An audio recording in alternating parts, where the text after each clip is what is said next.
Hey guys, Bored now with you for this special Viewer's Choice movie review, and on this video I'm gonna be reviewing What's Eating Gilbert, Grape, the film from 1993, directed by Lassie, one of the two, Helmstrom. So thank you very much to channel regular The Doctor for selecting this movie for me to review. So just to set this up before I start talking about the film, a while back I did a live stream. It was, I think, a significant one because it was around about the time I got to 200 viewers or thereabout. Well, subscribers I should say, not viewers. And so I decided to ask the subscribers of this channel, the ones that were on the stream that night, for any suggestions for future reviews, future content, be it TV reviews or movie reviews. So a couple of people in particular gave me suggestions, a list of them, which I've written down the list. So some TV, some movies. And so I've decided then every now and again I will pick something from those lists and I'll review it. I think it's probably going to be easier to do that with movies, just because obviously it's a one-off watch and it doesn't take too much time. I could do it with a TV show depending on how busy I am with other stuff on the channel. If it's quite a quiet time for other TV shows and I'm not doing too much, I could maybe try one. I know some of the suggestions I think were of shows that were quite short anyway, so I could certainly look into that and do the occasional one. But I got quite a few suggestions, and this is the first one I thought I'd pick out because I knew I had it on DVD and it's been a while since I've seen it, so sort of interesting to revisit it and compare my thoughts now with my thoughts when I first saw it a while back. But I just want to say also before I start, then this is an open thing, so if anyone else wants to suggest something I can review in a future video, again it can either be a TV show or a movie, then please let me know. And the best way to do that is obviously in the comments below. You can also get me up on Twitter. I'll put the Twitter address in the description. So maybe send me a message on Twitter if you have any suggestions for something I can review. But best place is in the description. So yeah, as I said, this is going to be something I'm going to be doing every now and again. So again, this was a movie suggested by the Doctor. He's a doctor. I'm not sure he's the Doctor, but that's the name he goes by on YouTube. So thanks again for him. So yes, What's Eating Gilbert, Grape from '93, directed by Lassie Helmstrom. And so Scandi director who has worked a lot in American cinema. He also did that film Chocolate, which got quite a few, fairly mainstream successful. It got quite a lot of awards nominations.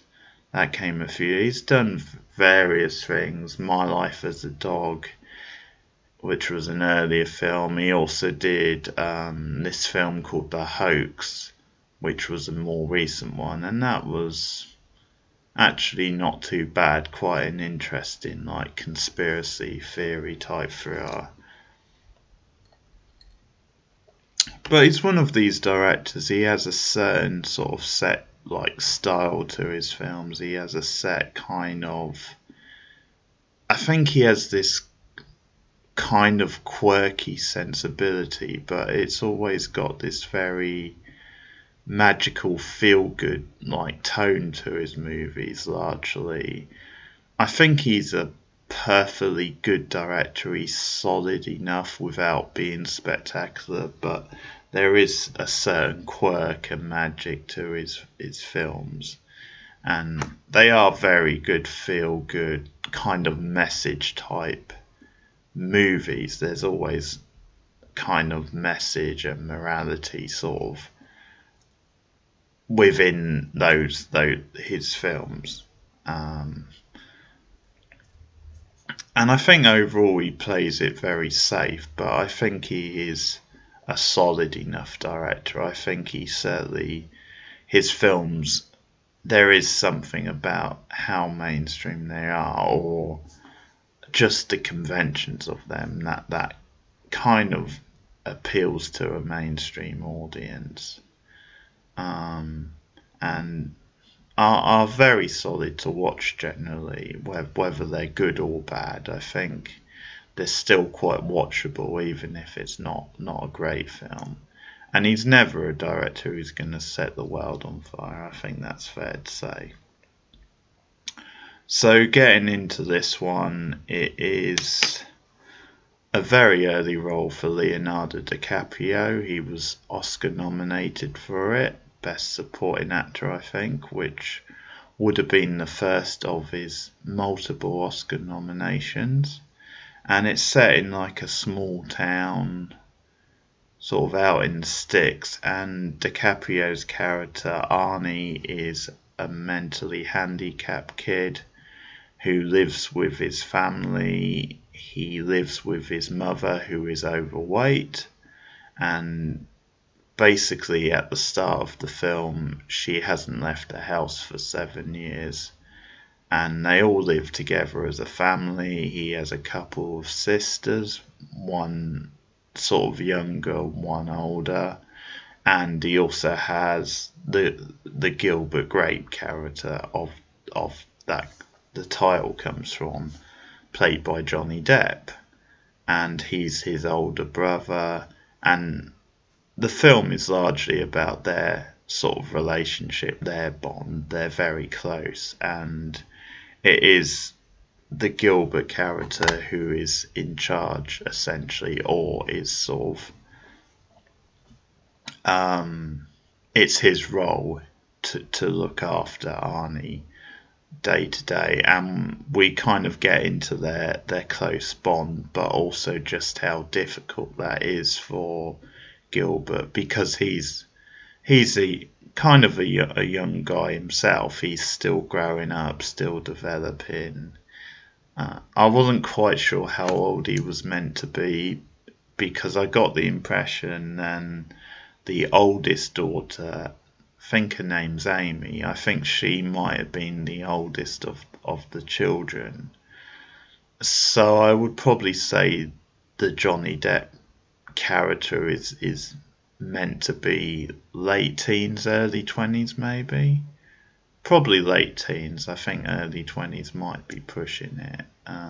Although in reality, if he was playing like an 18 or 19-year-old, I think he was actually, Johnny Depp at this stage would have been actually much older than that. But yeah, I'd say you're looking at either late teens or early 20s for the, probably early 20s, I'd say. I think he's meant to be a bit more maturer than kind of a young adult. But anyway, it's about him balancing, looking after his brother who has these like special needs, and also trying to have a life of his own. And we see him that he works at the grocery store. We see there's sort of a small subplot with them, because they're like a small like family run business, and there's suddenly this threat from this bigger corporation that sort of roll into town. and so that becomes a little drama in itself. And also the Gilbert Grape character is having, well, he's not having an affair, but he's seeing a married woman on and off, Betty, played by Mary Sternberger, who's an actress you will see a lot, really. She pops up here and there. For some people, she's best known for not Beverly Hills Cop, Back to the Future 3. She's the love interest in that for Doc Brown. She's really good. I think she was in Steel Magnolias as well. You see her in a lot. She pops up a lot of times in like supporting roles, but she's really good character actress. So she plays this older. I mean, she's not that old, but compared to Gilbert, she's meant to be quite a bit older. So she's basically in an unhappy marriage with this like businessman played by Kevin Ty, another good character actor who always does solid work. And because of this, she's Betty, her name is seeing Gilbert on and off, and they're having a bit of a thing. But a new girl comes into town played by Juliette Lewis, and I think again this would have been an early role for her because she started popping up around about the early 90s in films. So she was virtually unknown at this point. So she plays this new girl in town who is the total opposite, really, to the Mary Sternberg character. The Sternberg character is like this mature, self-confident woman with a lot of sexuality, very dominating, whereas obviously the Juliette Lewis character is a lot more kind of shy, nervous, but very sweet and grounded. And she slowly builds a relationship with Gilbert and also with Arnie. They become quite close. So that's essentially what it's about. And you've got quite a few familiar faces. John C. Reilly's in there in a small role. You've got Crispin Glover. So, pretty big cast. And this is a funny one because it's a film I always remember liking. I always remember being really impressed with the drama of it and how good the performances are. It's certainly a performance which put DiCaprio on the map. As I said, it would have been one of his very first one, and he got nominated, and because he's playing, you know, a mentally handicapped character, and he's convincing in it. So I think that sort of did make people sit up, and it was a big early role for him. And I always remember liking the movie, and I rewatched it today, and I'll be totally honest, it's really not very good. It's very bland, it's very cheesy. I think it's just, there's just no real conviction or any kind of like substance to it, or it's not really doing anything that particularly daring or special. I think it feels very forced, the drama, very kind of soapy. It doesn't really earn it in any way, and I think it's just this very safe, bland, middle of the road movie.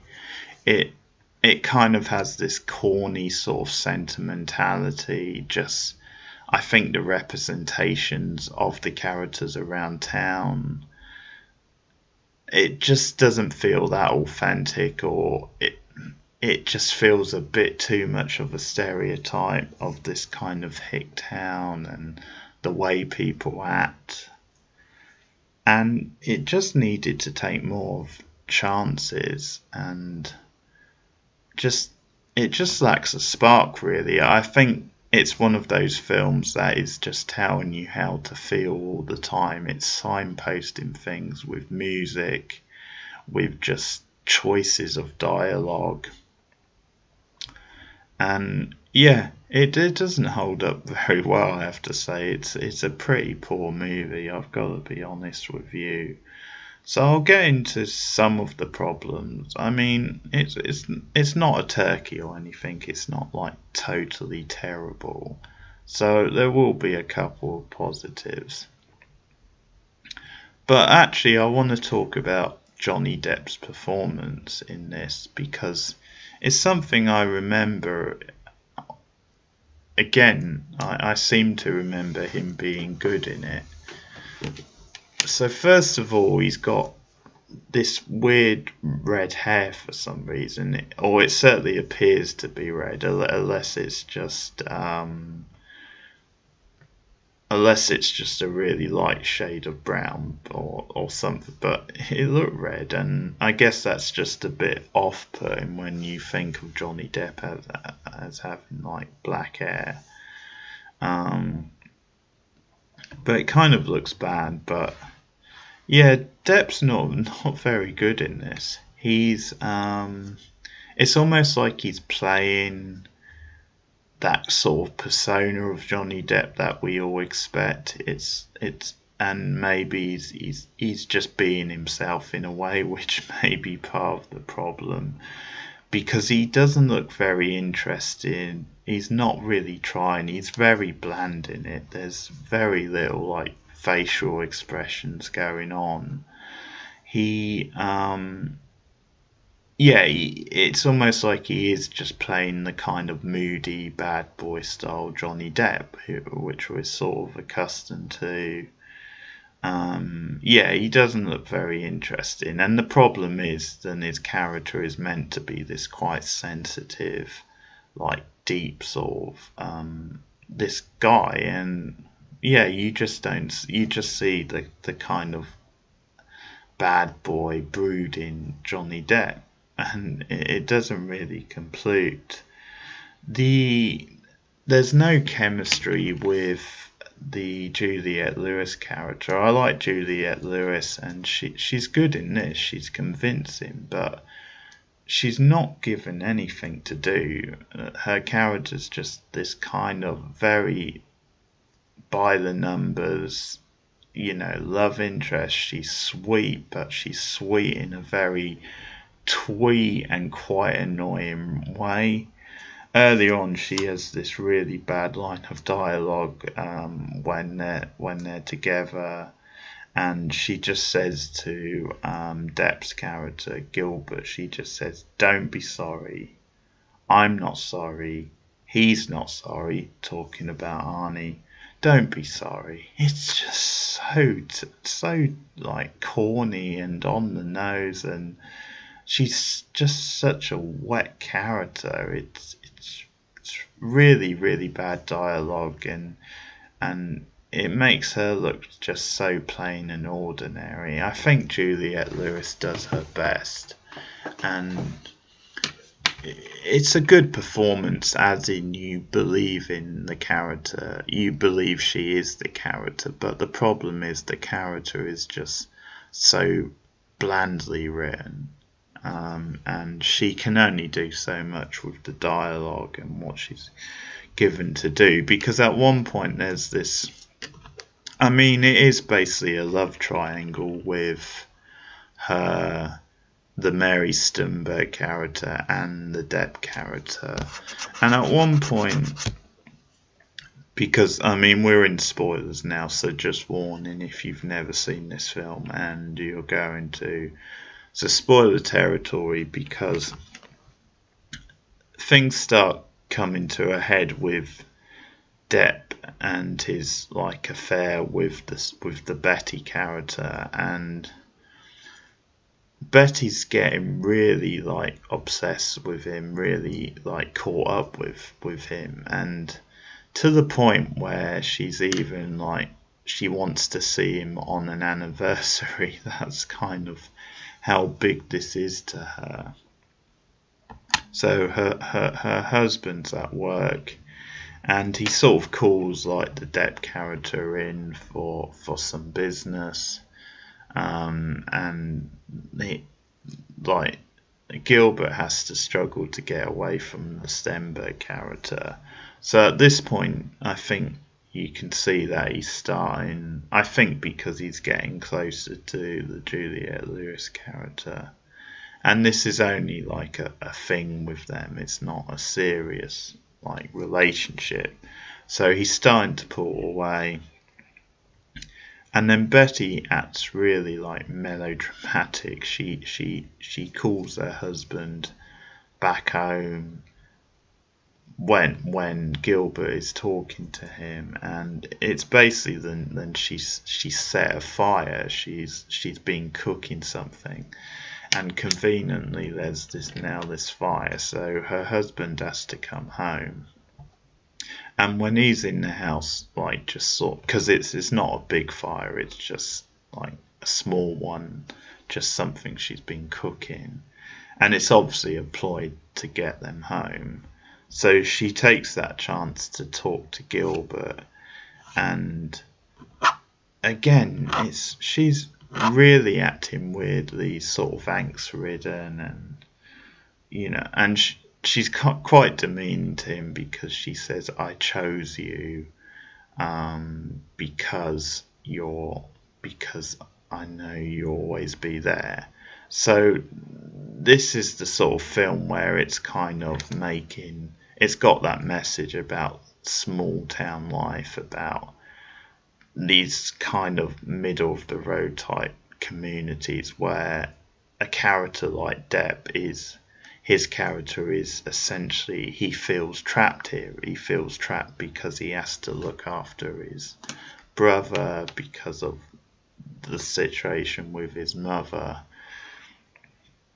And so she's taking him for granted almost, and that's kind of a flip of the coin for Gilbert. But then later on, her husband turns up dead. He drowns in like this really shallow pool at the home, and apparently his heart stops, and there's suspicion on Betty that then she like killed him, which she denies.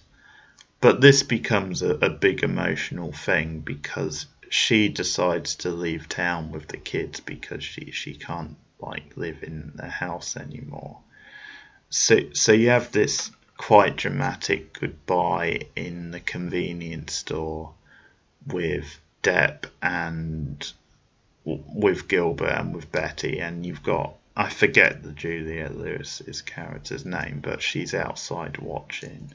And it's actually quite a well done scene. It's quite emotional, and it does land quite well. And I mean, most of the good scenes in the film are the ones involving Stenberg. She's such a good actress. So that scene does land quite well. And I quite like how ambiguous it is actually about if she did in fact kill her husband. But she's wearing this quite sexy black dress because they've just had the funeral, and she says goodbye to him, and she seems heartfelt, but it's almost manipulation in a way. It's almost like she's playing with his emotions by leaving.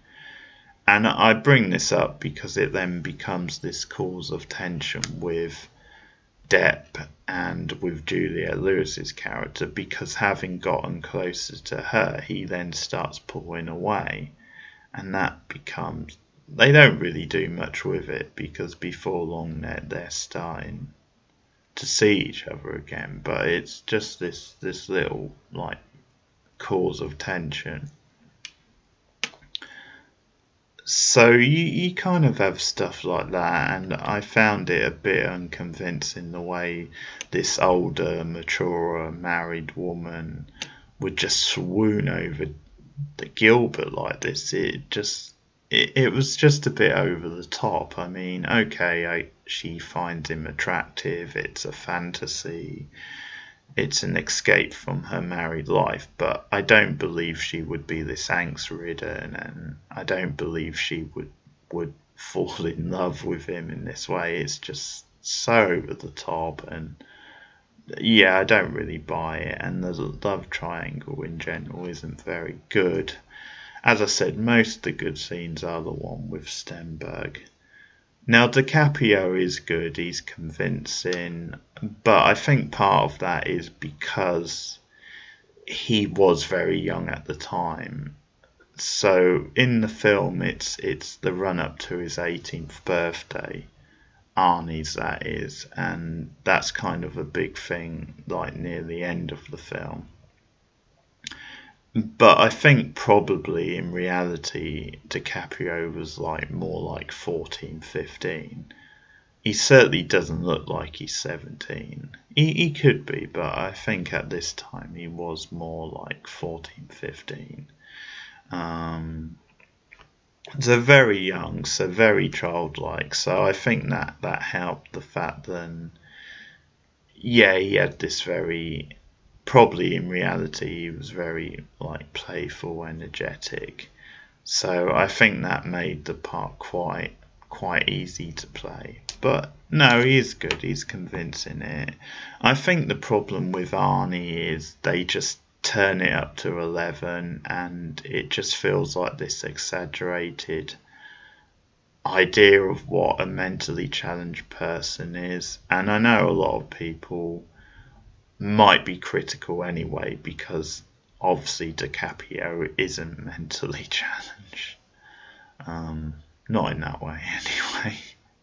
But you know, some people, I mean, there's always debate on this. Is it in bad taste, you know, for someone who isn't mentally challenged to be playing one? But wherever you stand on that, I just think this, I think it's just exaggerated a bit too much, and I think he needed to be reined in, but he's constantly like getting upset, causing trouble, like just talking and cutting in on people and just kind of bouncing about. And I think they've taken the basic idea and, you know, some of the issues that mentally challenged people have, and they've just turned it up to 11. And it kind of has the effect of making him just quite annoying, and it just jars a little with the drama. It sort of takes you out of the drama a bit. So the performance is good. It's just at times they could have been a bit more subtle with the character. I think something that hasn't aged very well is the stuff with the mother, like her overweight, the fact she hasn't left the house for 7 years. I think again that performance is pretty good. I think she's convincing. She has some big emotional scenes that land quite well. Notably, I mean, you have the one at the police station where so Arnie keeps getting into trouble, and the police keep warning him, and they say to Gilbert, you know, this is the final warning. We can't keep having, because he keeps going up top of the like this big like power, whatever it is. I'm not quite sure what it is, but some sort of furlong at the power plant. So he goes high up. He's up there. And he really likes it, but obviously he's putting himself in danger and he's putting them out. So it happens quite early in the film, and you obviously find out it's a regular thing. So the next time it happens, that the coppers actually arrest him and take him in, and they're kind of being dicks about it, but at the same time, it's sort of been coming.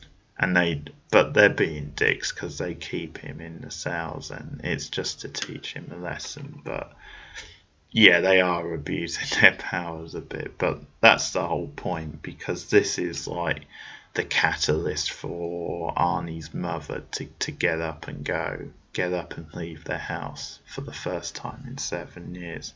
It's like her rage and her force.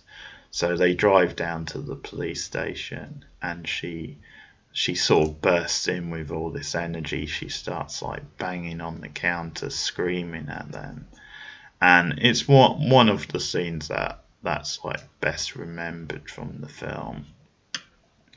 And it works pretty well. It's again, it's not very subtle. It's a bit of a button pusher, and it's not too convincing. It's not credible that they would release him just because she goes down there with this sort of tyrant.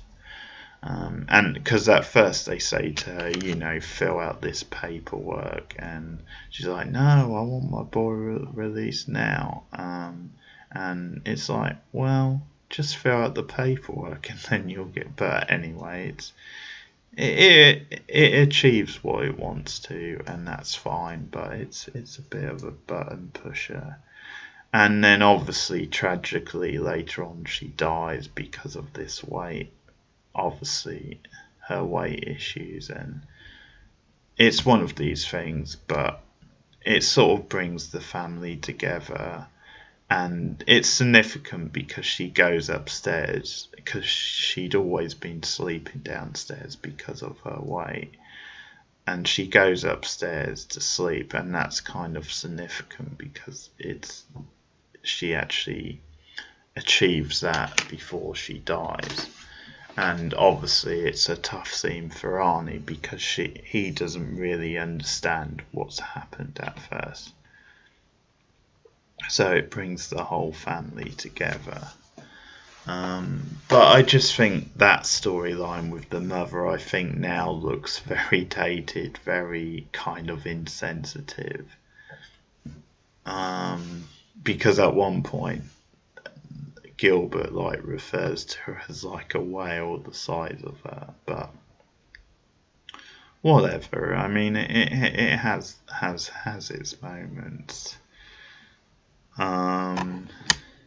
But yeah, a lot of the drama is about Arnie and Gilbert. So there's a scene, for example, where Gilbert just loses it because he again, it's his responsibility to bath Arnie and make sure he's clean and stuff. And at one point, because he's having a bad time of it, Gilbert, he just loses it with Arnie, and because he refuses to get in the bath and get ready, he just hits him really, really badly. Well, a few times anyway, 2 or 3 times, just to make him see sense in a way. And then Arnie runs off, and it becomes this big drama again, where he actually ends up going to the Juliette Lewis's her place. And obviously later on Gilbert feels really badly, but it's again this big cause of drama, and eventually they make up. But yeah, it's a very predictable film like that. There's very little spark in it. As I said, Stenberg, a lot of her scenes have spark. There's a scene when her and Gilbert first, you see them first together, and it's in the store, and there's ice cream, and that's kind of quite hot sort of stuff in a way. Funny because it's ice cream, but you get this stuff with the local, because I mentioned about the food place and this new food place, and the John C. Reilly and Crispin Glover characters, they are sort of budding entrepreneurs, and they start working for this it's called Burger Barn, and that's sort of seen as the future, but that's potentially going to put local businesses out of business sort of things. So that's another side little thing. That's just a little drama in the town. But yeah, that's roughly it. There's not a lot that stands out about the film. The direction is fine, the acting is mostly fine, it's just that the characters are very bland and weak. And the story, it overall, it just needed more subtlety, really. And it is very corny and cheesy, and not the great drama I remember, I have to say. And it does have this coming of age type feel with the Depp character, because he ends up being, after the mother's died, and they've obviously, because they actually bury her in the yard, but after they've kind of gotten over her, he does leave town later, the Depp character. But he leaves, of course, with Arnie. Him and Arnie go with Juliette Lewis and her mum. So that's kind of the end of the film. And you get this voiceover from Depp throughout. But there you have it. Not very good, in my opinion, I have to say. So that's What's Eating Gilbert Grape. And I will rate it. I'll give it a 4 out of 10. It's pretty poor stuff overall. Not terrible, but weak. Yeah, didn't do much for me. 4 out of 10 for What's Eating Gilbert Grape. So if you agree with my rating, then let me know. Or if you don't, if you like this film much more than me, then let me know that too. Give me your thoughts in the comments below. Like and subscribe if you are new to this channel. And thanks once again to the Doctor for his suggestion. And I'll be doing more viewer choice reviews coming up at a later date. But I'll say again, if you have any ideas of any future reviews, be it TV or film, then please let me know in the suggestions, and I'll make a note of them, and I'll possibly do one in the future. But thanks for watching this review, and see you guys again soon. Goodbye.